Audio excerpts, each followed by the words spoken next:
અત્યાર સુધીમાં મેં ઘણા વિડીયોઝ પાણીપુરીના બનાવ્યા છે, પણ આ જે ચોખ્ખાઈથી બેન ખવડાવે છે કાબિલ તારીફ છે. હેન્ડવોશ કરીને અહીં આવતા રહો બાજુ. મેં અત્યાર સુધીમાં કોઈ દિવસ આ કોન્સેપ્ટ નથી જોયો, અને આમ તો રેસ્ટોરન્ટમાં ક્યાંય નથી જોયો કે એ લોકો સામેથી એમ કે હેન્ડવોશ કરી લેજો ને પછી જમજો તમે. મેં આ એટલા માટે ચાલુ કર્યું, કોઈ પણ કસ્ટમર આવે ગમે ત્યાંથી એ લોકો આવ્યા હોય, ઓફિસમાંથી, બહારથી, ઘરેથી, ગમે ત્યાંથી આવ્યા હોય તો ચોખ્ખા બોટલ કસ્ટમર લઈ શકે. એક મસાલો રેગ્યુલર મસાલો છે અને જે બીજો મસાલો છે સાવ મોડો મસાલો છે, બરાબર, જે નાના બાળકો અને પ્રેગ્નેન્ટ લેડીઝ માટે રાખું છું. હું તમને પહેલા રગડામાં આપું છું. રગડામાં ટેસ્ટ કરી લો. મારી પાસે 5 ફ્લેવરના પાણી છે, જેમાં આજુબાજુ રેડ કલરની બોટલ રેગ્યુલર પાણી છે, ચાઇનીઝ પાણી, ગળ્યું પાણી અને લસણનું પાણી.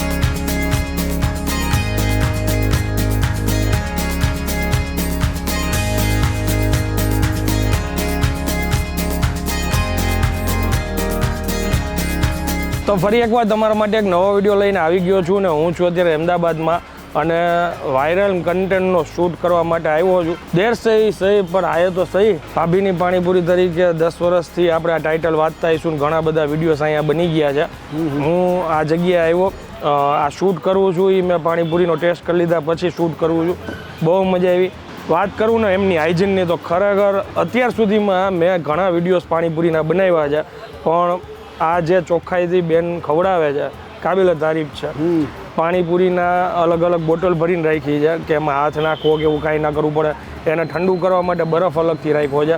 રગડાપુરી મળે છે, એક્સ્ટ્રા સ્પાઇસી પાણીપુરી મળે છે, પણ પાણીપુરી જ મળે છે. બીજું કાંઈ દહીંપુરી કે સેવપુરી કે એવું કાંઈ જ નથી રાખતા. આ વધુ માહિતી આપણને આપણી સાથે દીપુભાઈ જોડાણા છે, એ જણાવશે. દીપુભાઈ, કઈ જગ્યાએ આવ્યા છે? આપણે અત્યારે ટૂંકમાં આવ્યા છે મણિનગર વિસ્તારમાં, જે આપણે એલજીનો બ્રિજ ચડીએ અને પછી તમે આવશો ને તો એલજી બસ સ્ટેન્ડ કોર્નર છે, અને એક્ઝેક્ટ એક્સિસ બેંક છે. એક્સિસ બેંકની સામે જલારામ પાણીપુરી છે, અને ભાભીના પાણીપુરીના નામથી ઓળખાય છે. બરાબર. આ બધું તમારે નીકળવાનું થતું હોય અને પાણીપુરી ખાવાની ઈચ્છા થતી હોય તો 100% અહીંયા આવવું જ જોઈએ. હું તો જી, હવે આપણે આગળ બેનને મળીએ અને થોડું ઘણું એમની પાસેથી જાણીએ ને પછી ટેસ્ટ કરીને તમને જણાવીએ. ચાલો શરૂ કરીએ.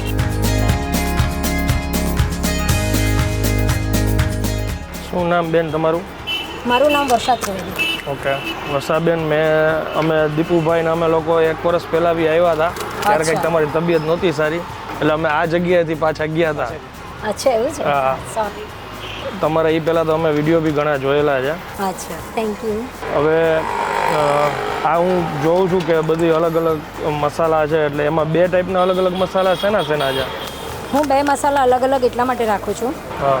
એક મસાલો રેગ્યુલર મસાલો છે અને જે બીજો મસાલો છે સાવ મોડો મસાલો છે, બરાબર, જે નાના બાળકો અને પ્રેગ્નેન્ટ લેડીઝ માટે રાખું છું. મેં જ્યારથી લારી ચાલુ કરી ત્યારથી મારો કોન્સેપ્ટ છે, કારણ કે નાના બાળકોને પણ પકોડી ખાવી હોય છે તો સ્પેશિયલ તાત્કાલિક બનાવવો પડે, તો પહેલેથી જ મેં બનાવી રાખ્યું. પ્લસ પ્રેગ્નેન્ટ લેડીઝ પણ આવતા હોય છે, જેને માટે રગડો મારો તીખો હોય છે. માઇનો ચણાનો મસાલો પણ થોડો સ્પાઇસી લાગે, પાણીમાં પણ થોડું સ્પાઇસીસ વધારે હોય, એટલા માટે હું પ્રેગ્નેન્ટ લેડીઝ અને નાના બાળકો માટે ચણાનો મોડો મસાલો રાખું છું, જેથી કરીને એ લોકો ખાઈ શકે. ઓકે. પછી બાજુનો મસાલો છે લાસ્ટ મસાલો, આ એક્સ્ટ્રા સ્પાઇસી છે. Extra spicy. હા, એટલે ફૂલ સ્પાઇસી. જેને બહુ સ્પાઇસી ખાવું હોય, ઘણા બધા કસ્ટમર એવા છે જે હું એક્સ્ટ્રા સ્પાઇસી પાણી તો રાખું છું, પણ એ લોકોને એનથી વધારે પણ સ્પાઇસી મસાલો જોઈતો હોય છે, તો એની માટે એક્સ્ટ્રા વધારે સ્પાઇસી મસાલો છે. એટલે મારી પાસે અત્યારે 3 મસાલા છે. ઓકે. તમારે ખાવાની છે? હેન્ડવોશ કરીને અહીં આવતા રહો બાજુ. પછી આ ફિલ્મમાં મેં અત્યાર સુધીમાં કોઈ દિવસ આ કોન્સેપ્ટ નથી જોયો, અને આમ તો રેસ્ટોરન્ટમાં ક્યાંય નથી જોયો કે એ લોકો સામેથી એમ કે હેન્ડવોશ કરી લેજો ને પછી જમજો તમે. મેં આ એટલા માટે ચાલુ કર્યું કે હું તમને કહું કે જ્યારથી મેં ચાલુ કર્યું ત્યારે આ મેં નહોતું કર્યું, પણ કોરોના આવ્યો અને કોરોના પછી મેં જ્યારથી લારી ચાલુ કરી ત્યારથી મેં હેન્ડવોશ કરાવવાનું ચાલુ કર્યું, જેથી કરીને કોઈ પણ કસ્ટમર આવે ગમે ત્યાંથી એ લોકો આવ્યા હોય, ઓફિસમાંથી, બહારથી, ઘરેથી, ગમે ત્યાંથી આવ્યા હોય તો ચોખ્ખા બોટલ કસ્ટમર લઈ શકે. હવે મને 1 પ્લેટ ખવડાવજો. અને હું તમને પહેલાં રગડામાં આપું છું. ઓકે. રગડામાં ટેસ્ટ કરી લો. મારી પાસે 5 ફ્લેવરના પાણી છે, જેમાં આજુબાજુ રેડ કલરની બોટલ રેગ્યુલર પાણી છે, ચાઇનીઝ પાણી, ગળ્યું પાણી અને લસણનું પાણી, અને સાથે આ ફૂલ સ્પાઇસી પાણી છે. અગર તમારે વધારે તીખું ખાવું હોય, તીખું પાણી જોઈતું હોય તો સ્પાઇસી. આ તો એમને ખવડાવું? પાણી સાથે ખાવ, રગડો ગરમ લાગશે. ઓકે.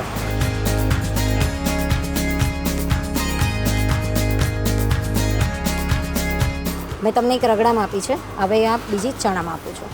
બેન, આપણે કેટલા વર્ષથી આ જગ્યા? મારે અહીંયા 10 વર્ષ થઈ. આના પછી હું તમને બેબી મસાલો એટલે કે જે મોડો મસાલો છે એમાં હું ટેસ્ટ કરાવીશ. Chinese flavour.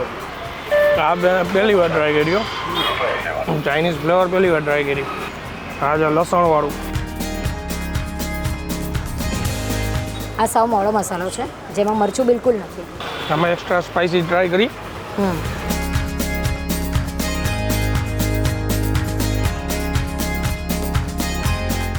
આમાં સાચો કરંટ આવ્યો. બીજું ખારા હવે છે ને મને ઓલી એક્સ્ટ્રા સ્પાઇસી આ ટ્રાય કરવી. સ્પાઇસીમાં આપું. આનાથી પણ વધારે તીખી બનાવી હોય તો તમે મને કહેજો, હું બનાવી આપીશ. આ ફૂલ સ્પાઇસી પાણી મસાલો ઓકે. છે. એનો કલર જ ડેન્જર છે. અને આ જો પાણી જુઓ તો આ પાણી નહીં, આ ચટણી દેખાય જો તીખી તીખી એમ એવું જ લાગે. બીજી એક વસ્તુ બહુ સારી લાગી ને, અમે લોકો આવ્યા ત્યારે જોયું બરફના આજુબાજુ ઓલા પીસ મૂકીને છે ને આ બોટલો બધી ઠંડી કરે છે. અને આ પહેલેથી કોન્સેપ્ટ આ જ છે ને આપણો. ઉનાળામાં આ જ છે. ઉનાળા સિવાય હું નથી રાખતી કારણ કે પછી જરૂર નથી પડતી. જનરલી હું પહેલેથી બહુ ઠંડુ પાણી એટલા માટે નથી રાખતી કારણ કે અગર પાણી એકદમ ઠંડુ થઈ જાય અને પછી રગડો ખાય તો ટેસ્ટ આગળ પાછળ થઈ જાય, ટેસ્ટમાં ના મજા આવે. અગર ચણાના મસાલા સાથે ઠંડુ પાણી તમે લો તો ટેસ્ટમાં સારું આવે, પણ રગડા સાથે ઠંડુ પાણી લો તો ના સારું લાગે. એટલે બધું જ પાણી હું ઠંડુ કરી નાખું, પછી કસ્ટમર રગડા સાથે ખાય ને તો ટેસ્ટ મિસમેચ થઈ જાય. એટલે હું બંને રાખું છું કે ઠંડુ બી રહે, રગડા સાથે બી ખાઈ શકે, થોડું લાઇટ વેઇટ બી હોય એટલું. હવે હું આ પાણીપુરીની મજા લઉં છું. તમે લોકો જો હજી અમદાવાદમાં રહેતા હોય ને આ જગ્યાએ ના આવ્યા હોય તો આ બેનની પાણીપુરી આવીને એકવાર જરૂરથી ટ્રાય કરજો. મળીએ જલ્દીથી નેક્સ્ટ વિડીયોમાં. ત્યાં સુધી જય હિન્દ, જય ભારત.